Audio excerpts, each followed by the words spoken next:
Hello friends, मैं विकास आप सभी का आपके अपने चैनल ब्रिलियंस टीचर्स एकेडमी पर स्वागत करता हूं। दोस्तों, आज हम पर्यावरण सेक्शन का एमसीक्यू सीरीज़ का पर्यावरण सेक्शन देखेंगे। प्रैक्टिस सेट नंबर 1 है, ये भाग 1 है। अभी पहला वीडियो है जिसमें महत्वपूर्ण क्वेश्चन जो यूपी टेट, सी टेट या फिर अन्य टीचिंग रिलेटेड एग्ज़ाम्स में बार बार पूछे जाने वाले क्वेश्चंस हैं। तो सबसे पहले हम पहले क्वेश्चन की शुरुआत करेंगे, जो कि बहुत आसान क्वेश्चन है और बहुत कॉमन क्वेश्चन है, अक्सर एग्ज़ाम्स में पूछ लिया जाता है। तो पहला क्वेश्चन है, विश्व पर्यावरण दिवस कब मनाया जाता है? तो विश्व पर्यावरण दिवस मनाया जाता है, कब मनाया जाता है? 5 जून को मनाया जाता है। ठीक है, विश्व पर्यावरण दिवस 5 जून को मनाया जाता है। ठीक है, नेक्स्ट क्वेश्चन देखेंगे, अपशिष्ट उत्पादों को खाने वाले जीवों को कहा जाता है। तो अपशिष्ट उत्पादों को खाने वाले जीवों को क्या कहा जाता है? उसे कहा जाता है, क्या कहा जाता है बताइए? सी वाला ऑप्शन होगा, मृतक भक्षी। ठीक है, मृतक भक्षी कहा जाता है। ठीक है, नेक्स्ट क्वेश्चन देखेंगे हम लोग, थर्ड वाला, निम्नलिखित में से कौन सा क्रम पारिस्थितिक तंत्र में ऊर्जा प्रवाह के संबंध में सही है? तो ऊर्जा प्रवाह के संबंध में कौन सा क्रम सही है, इसे हमको बताना है। तो पहला क्रम है उत्पाद, उपभोक्ता, अपघटक। दूसरा है उत्पादक, अपघटक, उपभोक्ता। तीसरा ऑप्शन है अपघटक, उपभोक्ता। तो सबसे पहले उत्पादन होगा। ठीक है, उत्पादक से रिलेटेड पहले बात होगी। तो उत्पादक आपको 2 ऑप्शन में, ए और बी में। ठीक है, फिर उसके उपभोक्ता होंगे, फिर उसका अपघटन होगा। तो इसलिए ऑप्शन ए होगा। ठीक है, कौन सा ऑप्शन ठीक होगा? ऑप्शन ए आपका सही हो जाएगा। नेक्स्ट फोर्थ क्वेश्चन देखेंगे, निम्नलिखित में से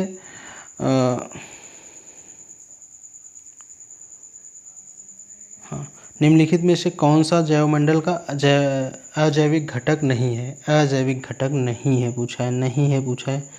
क्वेश्चन में ध्यान देना, अगर नहीं पूछेगा तो आपको इस चीज़ का ध्यान देना है। तो कौन सा नहीं है? तो इसमें अजैविक घटक आपके प्रोटीन होते हैं और मृदा भी होती है, आपके कवक नहीं होते हैं। ठीक है, कवक नहीं होते हैं।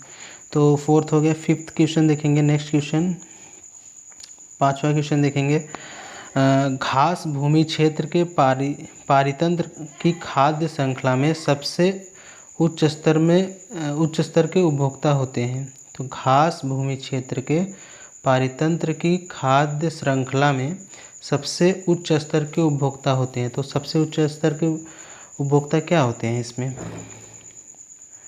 क्या होते हैं बताइए?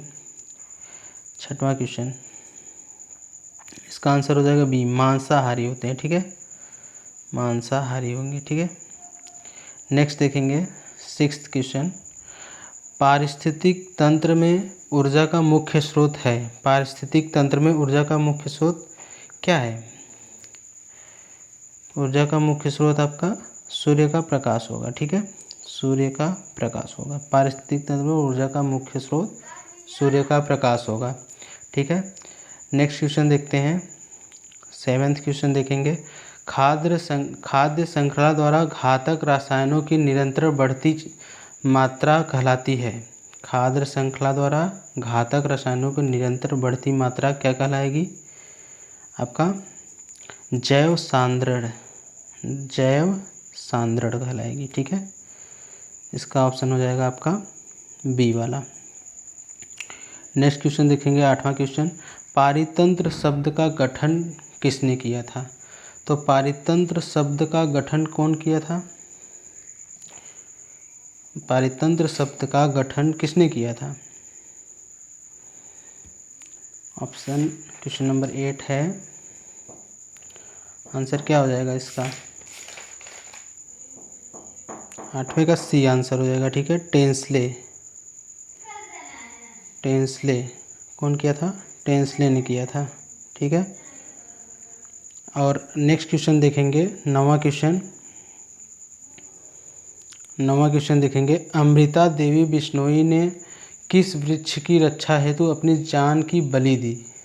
तो अमृता देवी बिश्नोई, नाम याद रखिएगा, अमृता देवी बिश्नोई, इन्होंने खेजड़ी नामक पौधे को, ठीक है, खेजड़ी नामक पौधे वृक्ष की रक्षा हेतु अपनी जान दे दी थी। खेजड़ी, ये बहुत ही इम्पोर्टेंट क्वेश्चन है। अमृता देवी बिश्नोई ने किस वृक्ष की रक्षा हेतु अपनी जान दे दी थी, ठीक है, तो ध्यान रखिएगा खेजड़ी के लिए। नेक्स्ट क्वेश्चन देखेंगे, 10वां क्वेश्चन। प्रत्यक्ष या अप्रत्यक्ष रूप से सभी जीवों के लिए ऊर्जा का प्राथमिक स्रोत है। तो ऊर्जा का प्राथमिक स्रोत क्या हो जाएगा आपका? ये सूर्य हो जाएगा, ठीक है। प्रत्यक्ष या अप्रत्यक्ष रूप से सभी जीवों के लिए ऊर्जा का प्राथमिक स्रोत क्या होता है? वो सूर्य है, ठीक है। नेक्स्ट क्वेश्चन देखेंगे, 11वां क्वेश्चन। ऊर्जा का पिरामिड किससे संबंधित है? ऊर्जा का पिरामिड किससे संबंधित है? तो ध्यान रखिएगा, ये होता है आपका खाद्य श्रृंखला से संबंधित होता है, ठीक है, खाद्य श्रृंखला से संबंधित होता है। तो नेक्स्ट क्वेश्चन देखेंगे हम लोग, 12th नंबर। वन्य जीव सप्ताह कब मनाया जाता है? तो ध्यान रखिएगा, वन्य जीव सप्ताह अक्टूबर के प्रथम सप्ताह में मनाया जाता है। 1 से 7 तारीख के बीच में आपका वन्य जीव सप्ताह मनाया जाता है, ठीक है। वन्य जीव सप्ताह अक्टूबर के प्रथम सप्ताह में मनाया जाता है, 1 से 7 अक्टूबर तक, ठीक है। नेक्स्ट क्वेश्चन देखेंगे, पृथ्वी के कितने प्रतिशत भाग पर स्थल मंडल पाया जाता है? तो स्थल मंडल कितने प्रतिशत भाग में पाया जाता है? ये पाया जाता है आपका ऑप्शन बी हो जाएगा, 29%, ठीक है, 29%। जबकि 71% पे क्या पाया जाता है आपका? 71% पे आपका क्या पाया जाता है? इसमें क्या होगा? स्थल मंडल, यानी कि 29% आपका स्थल मंडल हो गया, ये 71% आपका जल होगा, ठीक है, जल पाए जाते हैं, ठीक है। नेक्स्ट क्वेश्चन देखेंगे, 14वां क्वेश्चन। प्रकृति की क्रियात्मक इकाई क्या है? प्रकृति की क्रियात्मक इकाई क्या होती है? पारितंत्र होता है। क्या होता है? पारितंत्र, ठीक है, ध्यान रखिएगा। प्रकृति की क्रियात्मक इकाई क्या होती है? पारितंत्र होती है, ठीक है।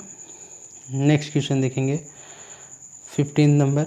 सुंदरलाल बहुगुणा प्रसिद्ध पर्यावरणविद थे, उनका संबंध निम्न में से किस आंदोलन से रहा है? तो सुंदरलाल बहुगुणा का जो आंदोलन में जिस आंदोलन से उनका संबंध है वो आंदोलन है चिपको आंदोलन। कौन सा? चिपको आंदोलन है, ठीक है, बी ऑप्शन हो जाएगा आपका। नेक्स्ट क्वेश्चन देखेंगे, 16 नंबर। निम्नलिखित खाद्य श्रृंखला के रिक्त स्थान पर क्या आएगा? ठीक है, तो पौधा, फिर टिड्डा, फिर क्वेश्चन मार्क, सांप, मोर, ये दिया गया है आपको, श्रृंखला दिया गया है। इस श्रृंखला में आपको क्वेश्चन मार्क की जगह पे क्या होगा ये बताना है, ठीक है। पौधों को कौन नुकसान पहुंचाता है? टिड्डा। टिड्डे का भक्षण कौन करता है? मेढक। मेढक का भक्षण कौन करता है? सांप। सांप का भक्षण कौन करता है? मोर, ठीक है। तो इस हिसाब से आंसर हो जाएगा मेढक। आपका आंसर मेढक हो जाएगा। हिरण को तो मेढक जो है, हिरण जो है टिड्डा तो खाएगा नहीं। खरगोश, टिड्डा, चूहा एक बार खा सकता है, लेकिन मेढक इसका आंसर होगा, ठीक है। चूहा भी नहीं खाएगा टिड्डा को, टिड्डा पेड़ पौधों पर रहता है, तो चूहा कहाँ पेड़ पौधों पे जाएगा, ठीक है। तो इसका आंसर सी आंसर हो जाएगा। 16 हो गया। 17, निम्नलिखित में कौन पारिस्थितिक तंत्र का उदाहरण है? पारिस्थितिक तंत्र का उदाहरण पूछा है, कौन है? सवाना, मरुस्थल, टुंड्रा। तो आपका आंसर हो जाएगा सभी। ये सभी जो हैं क्या हैं? पारिस्थितिक तंत्र के उदाहरण हैं, ठीक है। तो ध्यान रखिएगा, सवाना, मरुस्थल, टुंड्रा जो भी है, तो ये भी आपके पारिस्थितिक तंत्र के उदाहरण हो गए। नेक्स्ट क्वेश्चन देखेंगे 18 नंबर। निम्नलिखित में से किस की ऊर्जा का प्रवाह एक दिशीय होता है, मतलब एक ही दिशा में होता है, कौन सी ऐसी ऊर्जा है? ठीक है, 18 नंबर क्वेश्चन का आंसर हो जाएगा आपका ए, खाद्य श्रृंखला। ठीक है, खाद्य श्रृंखला जो है ये एक दिशा में प्रवाहित होती है, एक दिशीय प्रवाह जिसको कह सकते हैं। ये ऊर्जा जो है एक दिशा में प्रवाह करती है। तो ये 18 नंबर हो गया आपका। नेक्स्ट क्वेश्चन देखेंगे, पर्यावरण के जैविक घटक में सम्मिलित है। तो पर्यावरण के जैविक घटक में क्या सम्मिलित है? पर्यावरण के जैविक घटक में आपका पौधा। ठीक है, जैविक घटक, ये क्वेश्चन आपके रीट एग्ज़ाम में पूछा गया था, इस बार वाले 2017 में पूछा गया था, लेकिन इस बार जो अभी 2021 में फ़िलहाल एग्ज़ाम हुए हैं इसमें भी पूछा गया था। तो इसका आंसर पौधा है। तो ये ज़रूरी बिल्कुल यूपी टेट में भी पूछा जा सकता है, सी टेट में भी पूछा जा सकता है, आगे की टीचिंग एग्ज़ाम सुपर टेट में भी पूछा जा सकता है। तो ध्यान दीजिएगा, पर्यावरण के जैविक घटक में कौन सा सम्मिलित है? पौधे। ठीक है, तो नेक्स्ट क्वेश्चन देखेंगे 20 नंबर। भू पारिस्थितिकीय तंत्र में ऊर्जा का महत्वपूर्ण स्रोत है। भू पारिस्थितिकीय तंत्र में ऊर्जा का महत्वपूर्ण स्रोत है, तो क्या है? इसका आंसर आपका ए हो जाएगा, सूर्य। ठीक है, तो ये आपका लास्ट क्वेश्चन था। वीडियो आपका यहीं पे ख़त्म हो रहा है। दोस्तों, आपको वीडियो अगर अच्छा लगा हो तो चैनल को सब्सक्राइब कर लीजिए, वीडियो को भी लाइक करिए, चैनल सब्सक्राइब करिए, वीडियो को ज़्यादा से ज़्यादा शेयर करिए, अपने दोस्तों तक पहुंचाइए और चैनल को ग्रो करिए। दोस्तों, मिलते हैं नेक्स्ट वीडियो में। Thank you.